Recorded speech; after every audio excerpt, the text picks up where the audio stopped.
United we stand, in God we trust. There is no fear. United we stand, in God we trust. There is no fear. United we stand, in God we trust. There is no fear. There is no fear. There is no fear. Friends, gamblers, sports enthusiasts, it is time. It is finally time for a brand spanking new episode of Nall or Nuthin. I'm your host, Jason Nall, glad to join you again this week to talk about all things sports through the lens of legal sports gambling. Whether you've got us on 101.3 The Buzz, your FM dial there in Cleveland, Tennessee, or on WNWS TV on WNWS.com, or even our YouTube channel. That's Nall, Nall, or Nuthin, Nuthin on YouTube. We are glad to have you with us again this week as we are going to delve into a busy week of conference college football and a tough NFL card. Let's bring our contributors in. We have got Badlands Brandon and Big Daddy C 1000 with us again this week. Big Daddy C, how's it going over there in Memphis? Oh, it's good here in Memphis. It's raining a little today, but I'm fired up. I'm ready for that big Alabama-Tennessee game. I'm planning on going to the woods looking for Bigfoot, so I might not be able to watch it, but I'm going to take a little radio with me and maybe listen to it on the radio. Well, I was in the woods, as you know, in North Georgia the last few days looking for Bigfoot myself. I didn't find him. I hope you do. And now that you have that iPhone 7, the cutting edge technology, Badlands Brandon, he can take a video of Bigfoot. Show it to the world, can he? I'm going to shoot him. I'm going to bring him back. If I see him, he's going to have a bullet in his head. Man, I couldn't tell you how excited I was to finally hear that Big Daddy finally joined the 21st century and was able to get his hands on an iPhone instead of that 1947 rock he was carrying around in his pocket that barely got any service. But no, it's good to be back after my home issues that we incurred last week. Missed you guys last week, so it's good to be back. So you had the 100-year flood there, right there in your home. How's that going? Are y'all moved back in? I see you've got a new studio going on there. You already got the remodel done? No, so unfortunately, we're looking at a couple of months of having different contractors in and out trying to get the flood fixed. So we've taken up residency with my wife's father here in Olive Branch, about 15 minutes north of us. So this will be my new home studio for the next few weeks. Hopefully they can get in there and get it started and get it wrapped up pretty quick. Okay, so you got that punching bag behind you. So, you know, if some of these picks don't go our way, we're going to let you jump back there and take out some frustration on the old bag. Yeah, for sure. I've had to take out plenty of frustration on it with some of these picks I've been giving out over the last few weeks. All right, let's get after it. The good, the bad, the ugly since we last met. The good, let's go straight to Rocky Top. The Tennessee Vols are looking to get back on top of the college football world. They are relevant again in a big game in Knoxville. The second time College Game Day has been in Knoxville, and now big, bad Alabama comes in, and Tennessee feels like they have a fighting chance. The excitement is in the air in October in Knox Vegas, and they'll be singing Rocky Top. That's for sure. Let's talk about them. How big is this game to Tennessee, getting them back into the real conversation, Big Daddy, like they used to be in our 20s? You know, Tennessee was a big deal in football. This is their chance to say we're all the way back. And I guess even if they lose, maybe they can say we're almost back. Yeah, this is as big as it gets for them. I mean, this is like the national title game in the middle of the season for them. It's not going to be a bigger game all season for them. If they win, you know, it's just huge for them. This is it. This is Rocky Top Tennessee time. He's at Big Daddy C 1000 on Twitter. That's also our Nall or Nuthin Twitter handle at Big Daddy C1000. Be sure to follow there to get our picks all throughout the week. So let's get right to it, Big Daddy C. They're getting the touchdown at home against Alabama, who was on the ropes again, almost lost 2 years in a row to A&M. Is a touchdown too much for the Crimson Tide to be laying? Well, I do believe Alabama is probably going to win, but I'm going to play it. I'm going to take Tennessee at home with the point. So I'm looking for a close one. I'm hoping Tennessee wins, but I think the way to play it is take Tennessee in the points. So, Badlands Brandon, big day in Knoxville. You're a little younger than us. You were probably in diapers the last time Tennessee was really relevant in football. But what do you think? Is this here to stay? Does Josh Heupel have this program going on all cylinders, and is this sustainable, this run that Tennessee's on? Yeah, I mean, I think for sure it is. You look at what Tennessee's been able to accomplish so far this year. They've not only uh, won, but they've won by huge margins in a lot of games. And, I think it really speaks to what Hupple's doing in Tennessee. And I think it really speaks to Hendon Hooker's ability to effectively lead that offense. And I think he's done a fantastic job. So, if you plug all those things together, I think it's a winning recipe. So, I'm really looking forward to a great game. I think it's going to be entertaining to watch. I still think that Alabama team is super duper talented, but so is Tennessee. So I think it's going to be a fight. Definitely going to be a fight. The CBS 2:30 Central, 3:30 Eastern game, prime time. And Tennessee went down to LSU last week. And on the road in Baton Rouge, they just really took them start to finish, Big Daddy. See, that wasn't even close. They look like they're hitting it on all cylinders. What do you think about this total, 66.5? Yeah, I don't know. Totals have really burnt me all year. I'm going to try to stay away from the totals. I'm just going to take Tennessee in that 7, and hopefully I'm going to be a winner.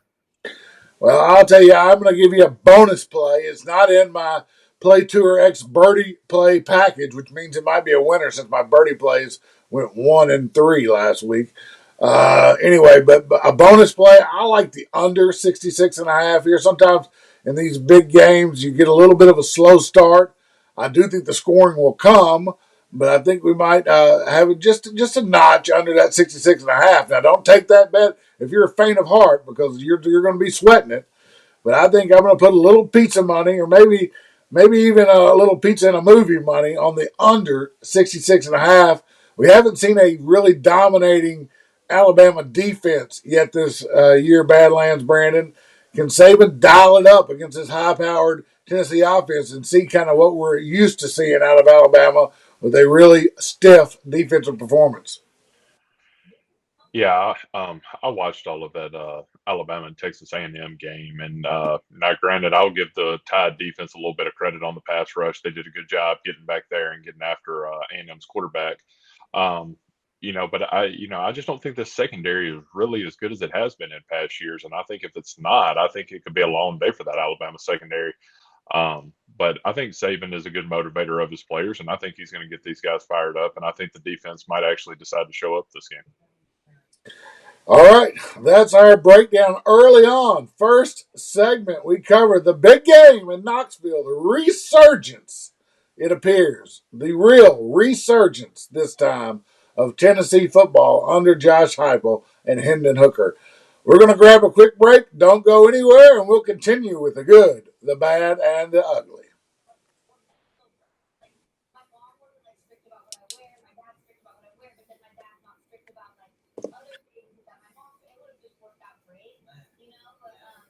We are back. You've caught Nall or Nuthin. I'm Jason Nall, your host, and I'm joined today by Badlands Brandon and Big Daddy C1000, our sports handicapping contributors. The good, Tennessee, the resurgence of vol ball up there in Knoxville. Big game this weekend under the brightest lights. Alabama comes to Knoxville. The bad, let's go right to Big Daddy C. We watched this game together, texting back and forth, and it was a complete collapse for your Memphis Tigers last Friday night. They had Houston down, and they got cute with it, and boy, did they pay. Take it from there, Big Daddy C.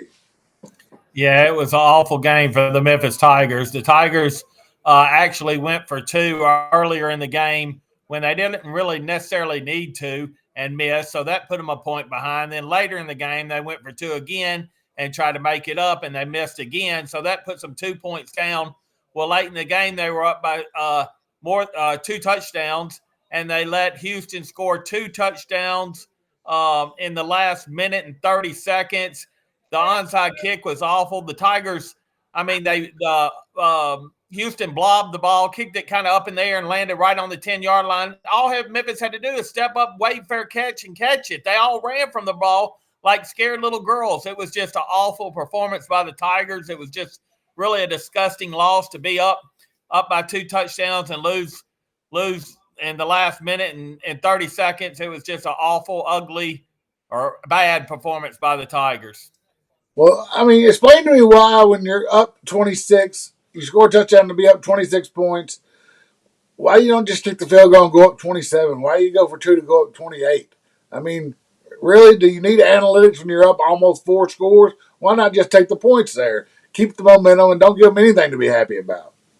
Yeah, that was really big. I mean, those two times when they went for two and didn't get it either time, I mean, that was the game changer. Otherwise, Houston wouldn't have even been trying because the two touchdowns wouldn't have done nothing for them. They would have needed more than two touchdowns in the 2-point conversion. So it was just awful that early in the game they did go for two when it wasn't really necessary, and then they did it again when they didn't necessarily need to, and then to give up two touchdowns in the last minute and 30, the bad goes to the Tigers.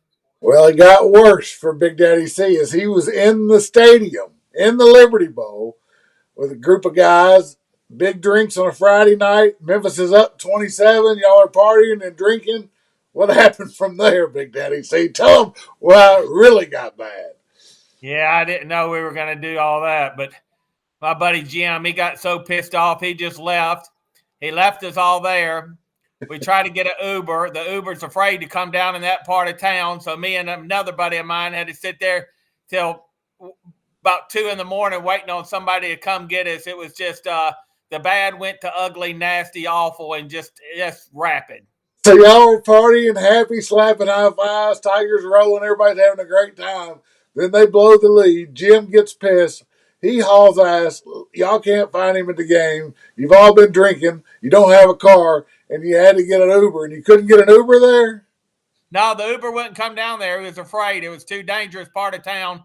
There were people with knives and guns all around, and the Uber wouldn't even come, so we had to wait and call another buddy of ours, and it took him like an hour and a half to get down there. So we sat shivering by a pole, back to back, looking for thugs and watching out while we waited for our other friend to come. But it was just it was bad to ugly to horrible right there at the end. Thank you, Tigers, for a fun night on a Friday night in Memphis. That is the bad, your Memphis Tigers. The ugly, man, oh man. Sometimes history does repeat itself, and 2 years in a row, the Jacksonville Jaguars have managed to put me out of Survivor. This time, they put our show bet out of the Survivor pool. That's right. There was no last-second switcheroo this week. We stayed with Jacksonville, and man, was that a terrible decision. One thing, Badlands, Brandon, before I get into this breakdown, if we ever do this again through the years, if I ever want to take Jacksonville in Survivor, will you just take me out back and just kick me in the skull or just maybe beat me around a couple of rounds like you punch that bag behind you there? Yeah, and I mean, and here's my thought on this, and y'all tell me what y'all think. I leave the show for 1 week in the midst of utter disaster and chaos, and I call to check on it, and what do I hear? Your host, Jason Nall, say, "We're dead. We're dead." I said, "Dead on what?" He said, "We're just dead." I said, "Well, can you elaborate a little bit?" He said, "We took Jacksonville." He said, "I'm snake bet on them. They lost, or they kicked me out of Survivor last year. They got me again. I'm a sucker. I take it every time." And here's the thing that really blew my mind. If we want to go back 2 shows, I told him, I said, we need to get on Dallas. Dallas is not a late year team. They fumble in the playoffs. Let's go ahead and get them while they're hot. Cooper Rush is playing good. Defense is playing good. And your host, Jason Nall, said, there is no way we are taking Dallas as our survivor pick. And what do I get? Kicked out of my first ever survivor pool that I played in with you guys. And it was ugly. The whole situation was just ugly. I hated it. But man, what an ugly, ugly play. Out of all the games we had, we take freaking Jacksonville of all freaking teams, and we get snake bit again. So last year, to start the season, I put a survivor ticket on Jacksonville against Houston, and I lost. I had 2 tickets last year. I lost one in the first week against Jacksonville against Houston. And then how did we go out, Big Daddy C, last year? When Jacksonville upset the Bills and knocked our second ticket out. So Jacksonville losing in the first week cost me a ticket, and my final ticket in the about week 7 last year, the Jacksonville beats the Bills and puts us completely out. Then this year, what do we have again? Houston and Jacksonville again. Instead of a week 1 matchup, a week 5 matchup. We think Houston's playing pretty poorly, 0-4. Jacksonville's been hot, and somehow I get us on Jacksonville again. And I knew immediately from the jump that we were in trouble. And by the time Badlands called, it was tied up in the fourth quarter. And Jacksonville had just gone for it instead of kicking field goals twice on 4th and 1. They went for it, didn't get it either time, left points off the board, left Houston with hope. And Houston went down and scored a touchdown and won the game by 7. If I ever want to take Jacksonville Jaguars and anything important, especially a survivor pool again, just shoot me in the back of the head. It is over for your host, Jason Nall. Big Daddy C, why'd you let me do it? Yeah, well, the thing is we weren't the only ones that went out on that. Another 23% of the 3,000 went out with us. So it was a pick. A lot of people like Jacksonville. But the sad thing is, in that survivor, you should always just go with your best thing. And it was, for me, Buffalo. I was just trying to save Buffalo. I'd put Buffalo out as a big bet for me. I could have easily went with Buffalo and didn't do it just because I was trying to save them. The name of the game is surviving. You really just want to pick your best bet and survive. And we didn't. We took probably the second or third pick. I could have went with Minnesota too. I like them. And you kind of like Tampa Bay. So we had about a 25% chance of taking Jacksonville, and we did. And we lost. But there's always next year. Yeah, there's always next year. The ugly, our survivor ticket, our show bet, it's gone up in smoke. We will not survive the DraftKings $1 million survivor pool. We're going to grab another quick break. Don't go anywhere. We'll be right back. I said, united we stand, in God we trust. There is no fear. United we stand, in God we trust. There is no fear. United we stand, in God we trust. Welcome back. It's Nall or Nuthin. You've either caught us on 101.3 The Buzz on your FM dial in Cleveland, Tennessee, or WNWS TV at WNWS.com. I'm your host, Jason Nall, and Nall or Nuthin is proud to be brought to you by College Tour X. College Tour X is the premier amateur golf tour of the South, where college players of all levels battle it out for an individual championships. College Tour X, you can always follow the action at playtourx.org to see live scoring of today's amateurs, which are certain to be tomorrow's professionals. Playtourx.org. All right. Big week of college football starts tonight. Baylor and West Virginia. You guys both have picks here. I'm going to pass it to you, Badlands. Yeah, so I think this is a really, really good matchup, and especially for Baylor, who's coming off a week of rest.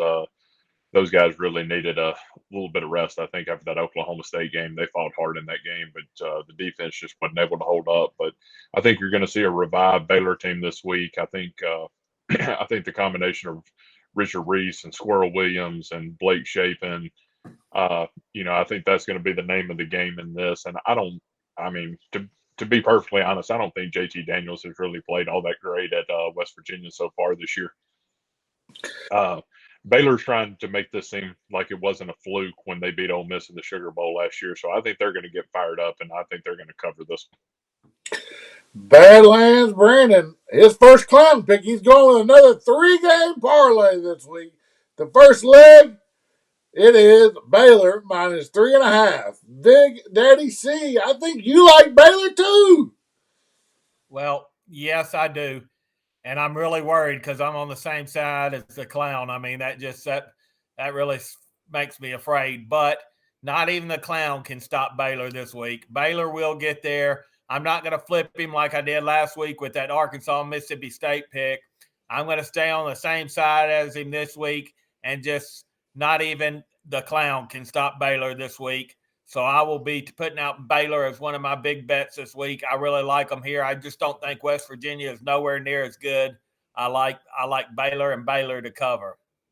But the question I want to ask you is, do you think the clown is going to pick any of these 3-gamers all year long? So far, he's 0 for 6 on 3-gamers. Do you think by the end of the season, what are the odds that he'll get a 3-gamer up? Okay, so your question is, how many has he missed in a row now? Well, he's missed probably 5 or 6. It's week 5 or 6, depending if you want to count that first week. So he's 0 for 6. 0 for 6. 3-game parlays. If we go on basically a 20-week football season from start to finish, both college and pro, I mean, he has to hit one. I mean, the odds are astronomically in his favor that he would hit one. And during that time, I mean, I could bring my dog in here, lay out the Vegas rotation newspaper, let him step his muddy paw on there 3 times, and I'd take the game underneath his paw print and make a 3-game parlay out of those 3 paw prints. If I did it every week, I'd be bound to hit at least one. So sure, he's going to hit one. What about you? What do you think? You think he's going to hit one? No, I don't. He's jinxed. He can't win. No, he's not going to hit one.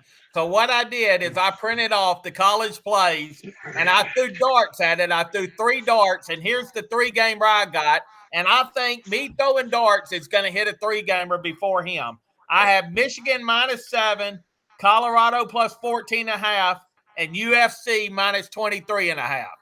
So we're going to chart that for the rest of the year and see if me throwing darts can hit a 3-gamer before the clown. Because I don't think he's going to hit one. Now, throwing darts, hit one. Well, now hold on now. Now, before that, we've all had our fun at Badlands Brandon's expense here.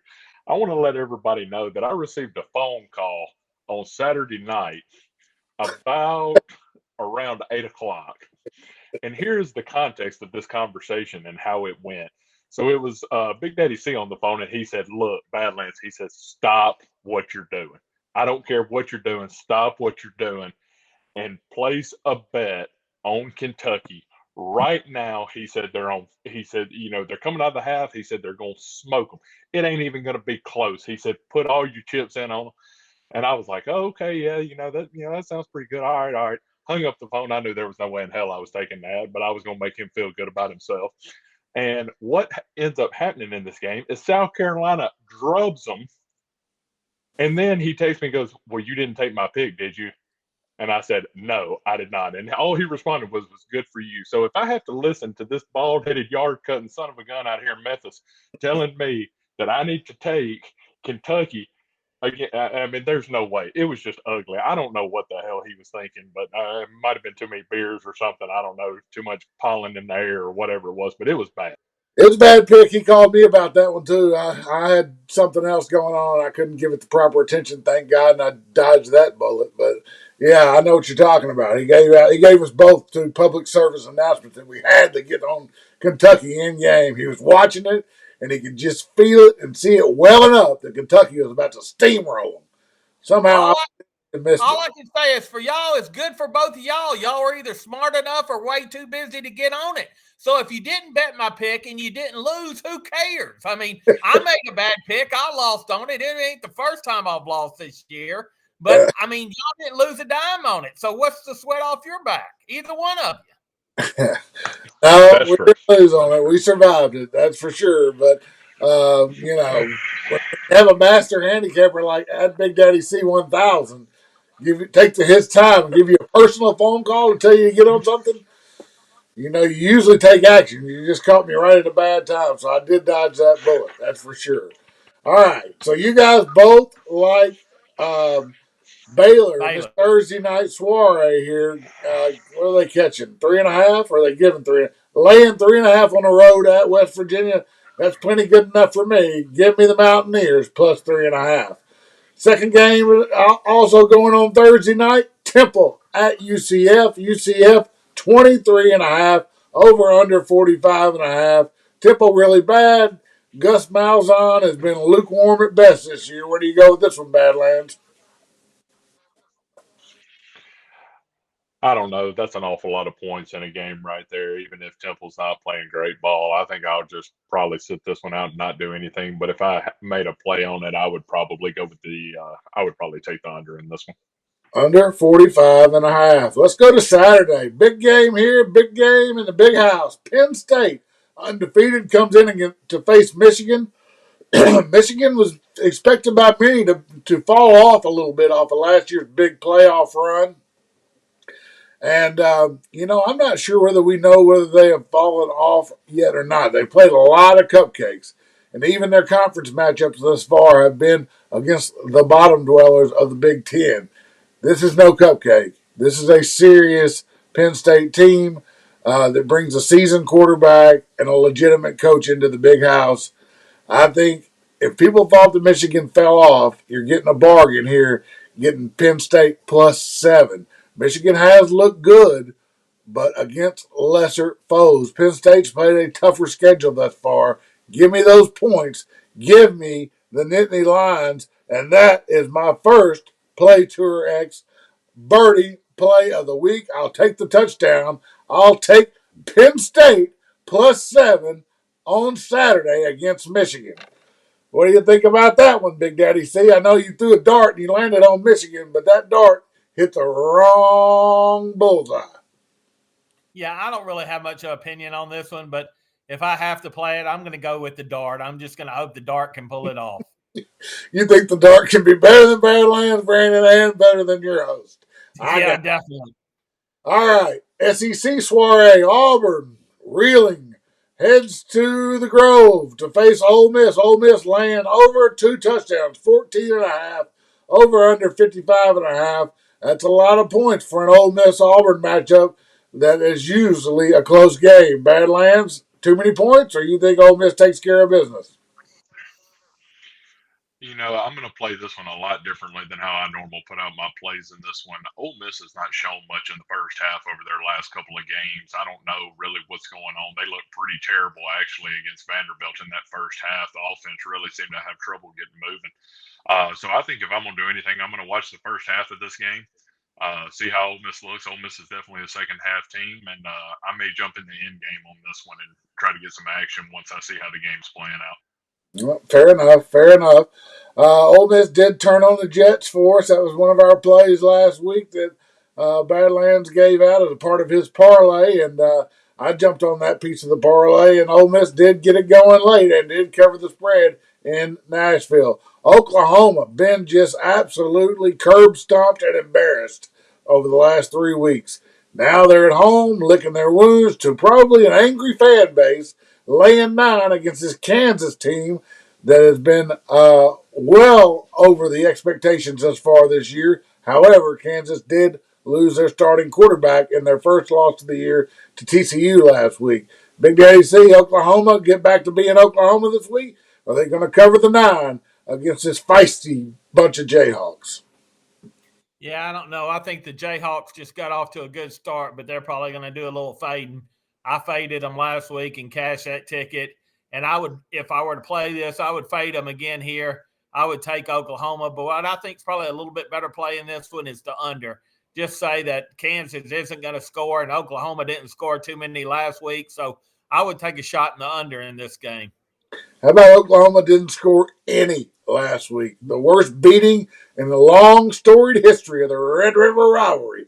Texas blanks Oklahoma last week 49-0. Speaking of Texas, laying 16.5 at home this week after a big win. Playing Iowa State, who also cannot score. Can they shut out Iowa State? If they shut out Oklahoma, do you like Texas minus 16.5, over under 49.5, Badlands? Uh, I don't really know about the 16 and a half. That kind of worries me a little bit because I'm going to tell you, Iowa State's defense is pretty feisty. Their offense is not much to really behold, but their defense can play. They're a scrappy bunch and they fly to the football. Um, if I had a play here, I would probably take the under in this one as well. I think the only way, or I mean, Texas is going to win this game, but by the 16 and a half, I don't know. But Iowa State's defense is pretty good. I watched them against Baylor earlier in the year, and they do have some bright spots on that defense. So I think I would just play it safe and take the under. All right, the next matchup, Big Ten, Minnesota goes to Illinois. Illinois, another big win last week under Brett Bielema. He's got this Illini program moving the right way. The fat boy looks good again in the Big Ten. You say not so fast, though, Badlands Brandon. Yeah, this is another one that I'm kind of just, I have a good feeling on, but the flex, I love them. I love Minnesota, what they were able to do over the past couple of seasons, and I'm just not sold on Illinois. I don't think they're that good. I think Minnesota is the much better team. I'm just hoping they can get it all together and prove it this Saturday. But I like Minnesota in this one. I'm going to lay the 7 and hope to cash a ticket on it. Second leg of the Clown Picks 3-game parlay. He likes Minnesota, the Flightin' Flex, minus the touchdown against the hot Illinois Illini squad. All right, moving on down the line. We got a big card on Saturday. Big card, Miami. They can't get out of their own way. Just like when Cristobal was at Oregon, this team looks like they may have quit him. They're laying 7 at this awful Virginia Tech team on the road. I think you got to take Miami here. I think a lot of people did last week saying it was a game that they have to get right and win. I think this is the one where they get right and win. As much as I like Virginia Tech, it's not a night game. Enter Sandman's not the same at 11:30 in the morning. Give me Miami laying the 7 in a bounce back spot for the Hurricanes. We talked about Alabama and Tennessee. I gave out my pick. I like the under 66. Badlands, who did you like in Tennessee, Alabama? I'm just going to have to go ahead and take Alabama until they prove me wrong. I'm just going to have to take Alabama in this one. I know Rocky Top will be loud, but I like it, Bama. Badlands likes Bama. Now at 7.5. It's moved up a tick. Some of the public says a touchdown. We'll take Bama. And Big Daddy C said, give me that touchdown. And now you get a hook, Big Daddy C. You get a hook. Tennessee plus 7.5. Oklahoma State, undefeated, still trying to really get on the national scene and continue this run toward the Big 12 championship and a possible playoff appearance. They're at TCU, who just burst Kansas's bubble last week, and they just ran roughshod over Oklahoma the week before. TCU a 3.5 point favorite. I'm going to go to our Big 12 guru, Badlands Brandon, on this one. So this is one that I've kind of toyed with back and forth, and Oklahoma State is a good ball club.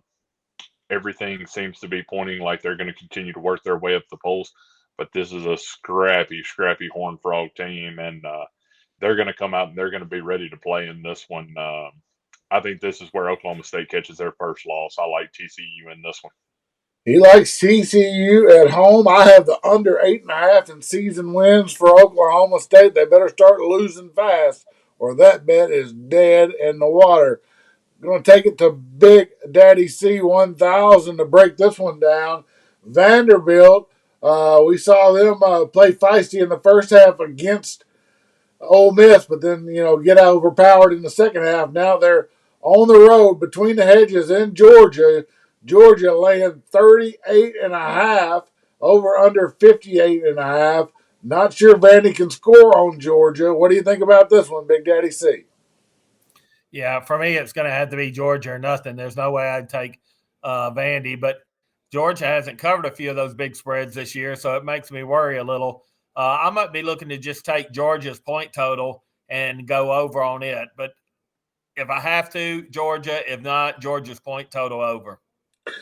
What did Georgia? I didn't have any action in this game, and I'm not sure how it played out. Did Georgia cover against the 30 against Auburn last week? What happened there?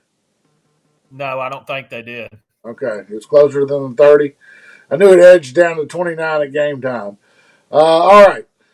Next up, let's talk about a little SEC back down in the swamp. LSU, helter skelter LSU. They've looked okay at times. They look good at times. They look bad at times, and they looked awful at times. What time is it in the swamp, Badlands, Brandon? Florida laying 3, hosted LSU over under 52. Yeah, Florida's got a good thing going for them in this game. I think that LSU offense really relies heavily on Jaden Daniels and his ability to run the football. You can watch film from several of LSU's games, and he can beat you with his arm, but he can really get you with his legs. Especially if you drop guys back into deep coverage, he's going to beat you. I think Florida knows this. I think Florida's going to be prepared. I think Florida wins this one. I think this is an easy cover for them. I could be wrong, but I don't think I am on this one. I love Florida in this one. It's in the swamp. It'll be loud. This one's all Gators. I agree with you on that. Let's go Gators. All right, keeping it with you, Badlands. This is the third leg of your 3-game parlay. We've got Clemson coming off a couple of big wins in a row. And it's really under the radar as much as Clemson can be. They went out. We know they're in the national championship playoff, but not a lot of attention. They're kind of flying low, Clemson. But can they fly low into Florida State, into Tallahassee, laying 3.5 and get a win? Yeah, sure, I do. There's no reason to think that this Clemson team's not for real, or not a reason that I've been able to spot yet in their previous games.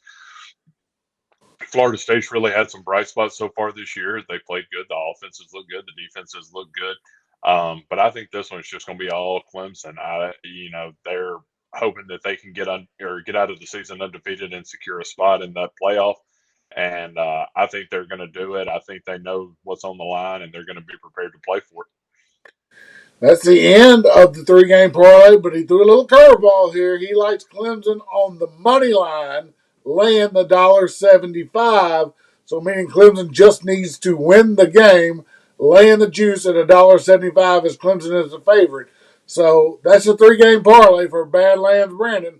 Clemson money line. Big Daddy C1000, talk to me about Bully, Mississippi State at Kentucky. Kentucky lost one for you last week when you thought they were ready to go. And now, who you like here? Mississippi State or Kentucky? State 4.5, over under 49. Yeah, let me correct this right fast. Georgia did beat Auburn by 32. I thought the line moved up. You say it went down to 29, but they won by. Yeah, went off at 29. So they won by 32. So that's a cover. They're probably about 50% covering for the year. I don't know the exact lines, but it looked like they were 50%. Yeah, but they certainly didn't cover the 30 points a week before against Missouri. That was a close game. No, and they didn't cover against Kent State either, probably. Okay. So that's 2 for sure. So, but anyway, Mississippi State, Kentucky. I've given up on Kentucky after that. Kentucky's been in a few of these ball games. They were in it against Ole Miss, and they just didn't find a way to win. And they were in it against South Carolina and just gave it away. So I'm giving up on Kentucky. I hope I'm not putting myself in the trap, playing them and then getting off of them and going the other way. But I have been riding State, and I think State's playing good.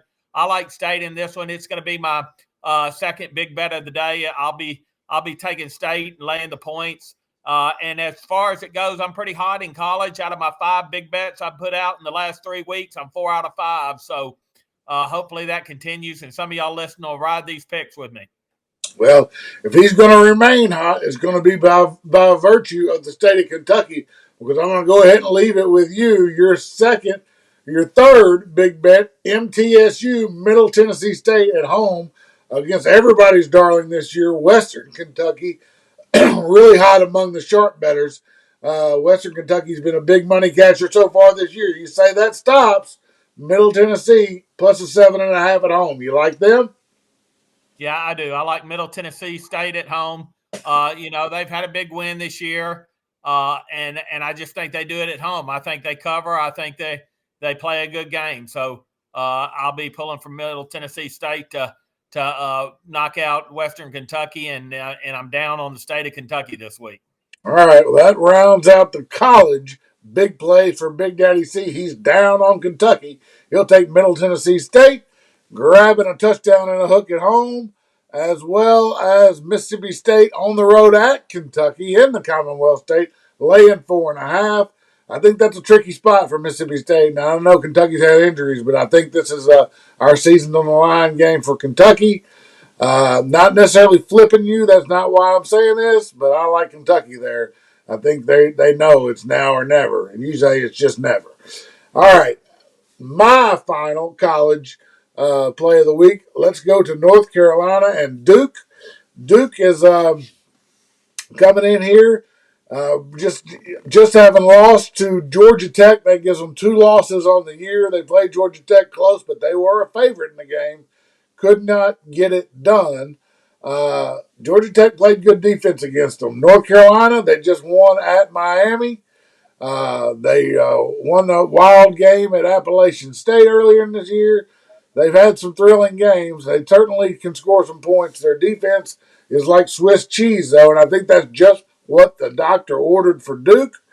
I like Duke here. I like Duke getting the 7 at home. I even would put a little pizza money on Duke at 2-1 to win the game outright. I think it's a game Duke can win because they're not facing an elite defense. They're not even facing a good defense in North Carolina, and I think Duke can score on the poor defenses. So let's put it up. Let's give it right here. Our Play Tour X Birdie Play of the Week number 2, college football. Give me those Blue Devils. Give me Duke plus the 7 at home. All right, and that's going to end our college football discussion. What a week, big week. Headlined by Alabama and Tennessee. Biggest game in Rocky Top in a long, long time. And let's go over the summary of our college football plays before we head to break. Nall, your host, I'm giving out Penn State plus 7 and Duke plus 7. Big Daddy C1000, he's giving out Baylor minus 3.5, Middle Tennessee State plus 7.5, Mississippi State minus 4.5.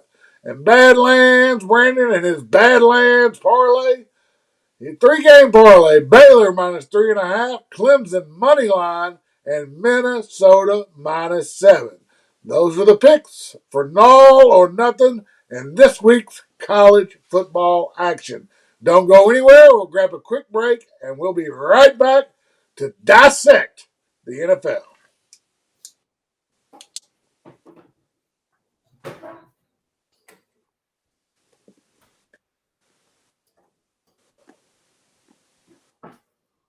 Welcome back. It's the final segment of Nall or Nuthin. I'm your host, Jason Nall. Glad to be joined by our co-host and our handicapper extraordinaires, Big Daddy C1000 and Badlands Brandon. Big Daddy C, I had a tough week in NFL last week. I had a tough week, period. What are we going to do? This is a tough card. What do we got to do right here to straighten things out and get it right again?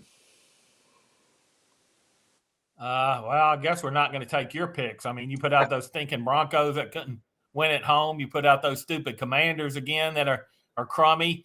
I will give you props on your one pick. I know you put out that got there was the Raiders on Monday night. So, but yeah, you put out some lousy picks. It was lousy, man. It was a lousy week. It wasn't a good week in college. It wasn't a good week in NFL. We went out of Survivor. It was a forgettable week. But that's why they call it gambling, man. It ain't easy. If it was easy, everybody'd do it, right? That's right. All right, let's get after it. So Thursday night, the Commanders and the Bears. We know that I have been chasing the Commanders and just failed to cash, I guess, 3 weeks in a row now on the Commanders. The Bears and the Commanders, very similar teams in my mind.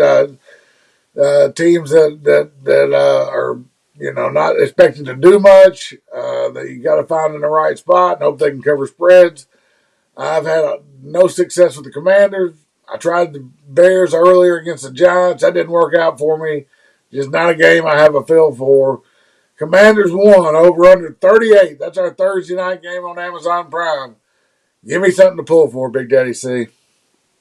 Yeah, well, I'm going to put this out as one of my big bets, and I'm going to get on those Commanders. You know why? Because you're getting off of them. It's time. It's their time. It's their time to shine. The Bears are lousy too. The Commanders are lousy. One of these lousy, stinking teams got to win, and I think it's going to be Washington. Why? Because you've ran out of bullets. You've gotten off of them. I'm jumping on. I'm riding the Commanders. We're going to get the Commanders up here. But I'll tell you this, whichever one of these teams does lose, you just fade them the rest of the year because they're just no good. Well, you're right. They're garbage. The Commanders should be better. They should have a better defense. They played a decent defensive game last week, but they couldn't get it done. So yeah, you're right. I've beat down. I've given up. I give up on the Commanders. So it's a great time to just swoop in and bet the Commanders now that I've thrown in the proverbial white towel. Big Daddy C, I can't even hardly say it with enthusiasm. His big plays of the week, his only NFL pick, the Commanders -1. All right, there it is.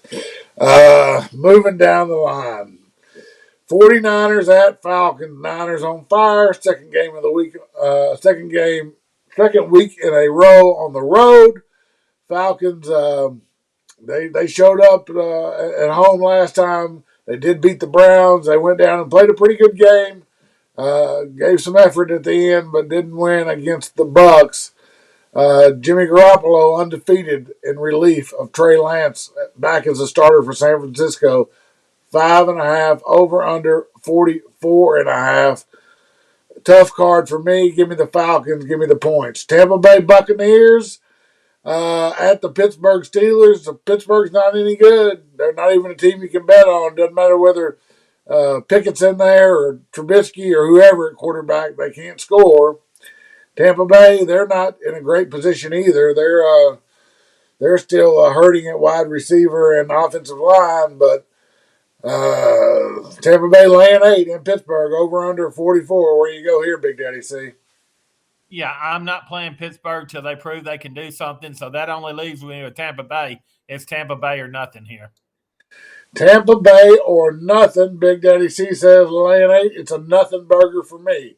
I'll have to stay away from that one. But here, the next offering on the plate, I have an opinion in a game I like a pretty good bit. New York Jets at Green Bay Packers. Packers played in London last week. They got beat by the Giants. Now they come back across the pond, back to Lambeau, and the Jets, who had a good week, beat Miami last week, comes to Lambeau. We've talked about it for a year and a half on this show that the Packers overperformed their roster last year, and this is a year it should revert back to the mean. I'm still down on the Packers. There's no reason to get on the Packers. The public's going to be on the Packers here just because it's the Packers versus the Jets, even though the Packers didn't play well last week and they had to travel all the way back from London. Short week, light rest. Jets have an advantage in the rest factor here, and the Jets are just playing good. They really are. They won at Pittsburgh 2 weeks ago. They won fairly handily against Miami Dolphins and blew them away in the fourth quarter. Scored 40 points on Miami. Jets are okay. I'm not going to say they're a good team, but they're okay. And the Packers are overrated. That's my only NFL birdie play of the week. Let me put it up because I like it a lot. Play Tour X birdie play of the week. New York Jets, Jets, Jets, plus 7.5 in Lambeau Field. Fade those Packers on short rest and a long trip from London. What do you say, Big Daddy? See ya. I could see it just because we've talked about it all year. I don't think the Packers are that good. Aaron Rodgers just has nobody to throw the ball to. So I could see it. The Jets are playing good. I won't buck you. If I play, I'll get on the Jets with you. There we go.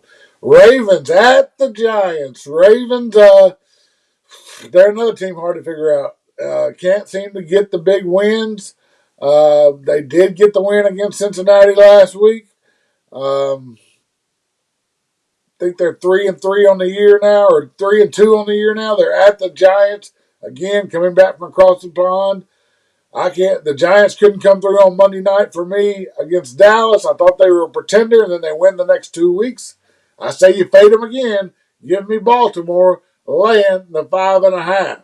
Minnesota Vikings at Miami Dolphins. Tua still out after that nationally televised concussion about 2 weeks ago now. The Vikings on the road, laying 3.5 over under 45.5. Big Daddy C, Kirk Cousins, 2 big games in a row. This is another game where Kirk Cousins could excel because it's kind of under the radar and not in prime time. You know, he chokes in those primetime games. Yeah, well, he's no good. I mean, he's average at best, but that's all you need against Miami. Miami might not win another game if Tua don't come back. They might not. They just have nobody that can run that offense. So I didn't put this out as a best bet, but I will put it out right now. I really like Minnesota. I'll lay the points here because I think Miami is absolute done without Tua. So I'll take my Minnesota in this spot, and it will be one of my big plays. All right. Well, I like Minnesota too. I need them to win certainly for my season-long bets on the Vikings. So let's go Vikings. Cincinnati on the road again, 2 weeks in a row, coming off a Sunday night football loss to Baltimore. Now they're down in the Superdome against the Saints. Only a 2-point favorite is Joe Burrow back in Louisiana, where he feels at home after winning that national championship with LSU. Over under 43. Saints or Bengals, Big Daddy?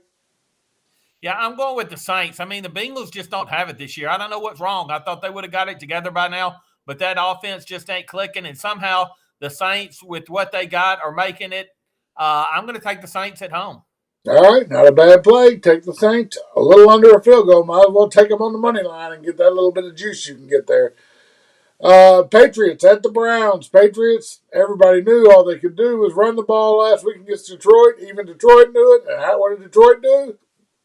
They got blown out with Patriots running about 6 passing plays the whole game. They just ran all over Detroit. They ran all over Green Bay the week before. What about the Browns and that great defensive front? Can they prepare for the run and stop New England? Browns 2.5, 43.5. Yeah, I don't know. This is kind of a tough one. I don't really have much of a opinion on either side. I think if I were to play, I would probably take the Pats, just seeing how they got it done so impressively last week by shutting out the line. So that would be my theory there, but I don't have a strong opinion. I mean, it feels like an under game to me. But the total's ticked up. It opened at 42.5. It's at 43.5. Somebody thinks they're going to score some points. I don't know. Tough game for me. If anything, pizza money on the under. Your Jacksonville Jaguars. They're certainly not mine. At the Indianapolis Colts. Colts 2, over under 42.5. You know what happens here, Big Daddy? See, the Jags go in here and beat the Colts and get themselves right back in the divisional race. Well, they could. I mean, neither one of these teams I don't think is very good, but I think the Colts are going to dig deep enough and find it in them to beat Jacksonville at home, and Jacksonville is going to kind of revert to the mean and lose 2 in a row. So I like the Colts at home. Carolina Panthers at the Rams. The Rams, the Super Bowl defending champions, just really a bad start for them. They could have easily been the bad this week if there weren't so many other candidates. They got thumped at home by the Cowboys last week. Now they're at home again, trying to get to 500, 2-3 on the season, facing Carolina Panthers, who just fired Matt Rule after last Sunday's loss. Rams 10, over under 41. You know, I think you got to take the Rams. Certainly, if there's anybody out there listening to us that's still playing Survivor, it's certainly a live Survivor play there on the Rams, I would say, to try to get back to 500 and just win at home. But it's Rams or nothing for me, laying the 10. Arizona Cardinals at Seattle Seahawks. Seahawks have been feisty, Big Daddy C. Feisty. It hadn't always turned into wins, but they've been competitive in every game. Cardinals 2.5, over under 50.5. Yeah, I haven't been very good on the totals this year, but this is one where if I do play, I will take a chance with this one and over. Seattle's put them up a few times, and Arizona is capable. I don't think neither team has a very good defense, so I'll lean towards the over in this one. Well, the big action comes in the late afternoon game and the evening games. on Sunday. We'll start with the 4:25 Eastern, the rematch of not the AFC Championship. Many people think it was AFC Championship. No, that's where Cincinnati beat Kansas City. It was the divisional round where the Bills went into Kansas City, and it was a game for the ages. The last team with the ball was going to win it, and that was the Chiefs. Bills now a 2.5-point favorite on the road, over under 54. This is what we watch pro football for, Big Daddy C. Is it Mahomes or Josh Allen? Is it the Chiefs or the Bills? And how can they possibly live up to the last game they played against each other in the playoffs? Well, they could possibly live up to it because these are the two best quarterbacks in the NFL. I mean, it could very easily be a shootout again. It could very easily be the last guy holding the ball again. Although I do think Buffalo will be out for revenge. I think Buffalo is maybe just a notch better with their defense and maybe just a notch better, more consistent offense. So I'm going to take Buffalo in this one. Big Daddy C takes Buffalo. Give me the over 54. Until proven differently, these teams can score, and I think they will. And then Sunday night, Dallas Cowboys 4-1. I believe Dak will return. We're not 100% on that yet as of Thursday, but it appears to be the return of Dak Prescott against the undefeated Philadelphia Eagles. This game's going to go a long way in determining the NFC East, even if it is an early season or matchup between the Cowboys and the Eagles. Eagles laying 6.5 at home against these hard fighting Cowboys, over under 42. Yeah. Well, I say if Dak's back, you definitely fade the Cowboys. I don't think they're going to be the same team with Dak. I think with Dak, they try to throw a little bit more, and he's a little more reckless. I think with Rush, they're more of a running team, which probably makes them a little better. So that'll be my play. If Dak's back, I'll go with the Eagles. If he's not, I'll take a shot with the Cowboys. But I say once Dak comes back, you fade the Cowboys, and they're not going to be as good. You know, you might be right. It's going to be interesting to see how that plays out. Cooper Rush, I mean, really ought to be in the conversation for NFL MVP. He came in relief as a backup and has got the Cowboys to 4 wins in 4 tries. And now if Dak comes back, yep, that's right. Does the game plan change? Does the offensive philosophy change of winning it with defense? Or does Dak come in and run the same type of game management style that Cooper Rush has been running? I don't know. We'll see. It's a stay-away game for me. I'll probably get involved in an in-game. Maybe you'll call me up with a hot in-game play like you had in that Kentucky game. Maybe you'll be right this time. We'll see what happens. And then Monday night, how in the world do the Denver Broncos keep showing up on prime time? It's either Thursday night or Sunday night or Monday night. It's always Denver. And guess what? Everybody, I guess the TV executives said, we want Russell Wilson on our primetime night. Well, Russell Wilson stinks. Denver stinks. I'm tired of watching them in those standalone primetime games. They're at the Chargers. Chargers 5, over under 45.5. I mean, unless some other Denver team shows up, it's Chargers or nothing for me, Big Daddy C. Where do you stand? Absolutely. I mean, how could you play the Broncos? The Broncos had the greatest setup last week at home versus Seattle, and they couldn't get it done. Why would you play them again this season? They're right there with Washington, Chicago, and Carolina. They absolutely stink. No, I won't be playing Broncos anymore this year. I'll take the Chargers till I run out of money. All right, let's pop up our summary. That's the end of the NFL card. Big week. Bills and Chiefs, Cowboys and Eagles highlight NFL Week 6. Our summary, few picks here from us. Few picks. Nall, he likes the Jets. Give me the Jets. Plus 7.5 in Lambeau. And Big Daddy C1000, he wants the Commanders. My Commanders, who have let me down 3 weeks in a row. As soon as I let go of the rope, Big Daddy C, he's there to grab it. Says it's time. It is time to jump on the Commanders. It has been my pleasure as your host, Jason Nall, to talk through this college football and NFL gambling card this week with you. I fully realize the Major League Baseball playoffs are well underway and we haven't touched it. There's just so much with football season going on. Be sure to follow our Twitter handle at Big Daddy C1000. We'll post our baseball plays when we have them there. But there's only so much time to cover all the sports, and 1 hour sometimes just isn't enough.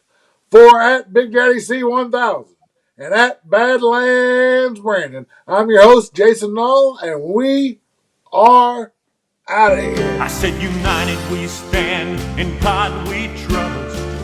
There is no fear. United we stand, in God we trust. There is no fear. United we stand, in God we trust. There is no fear. There is no fear. There is no fear.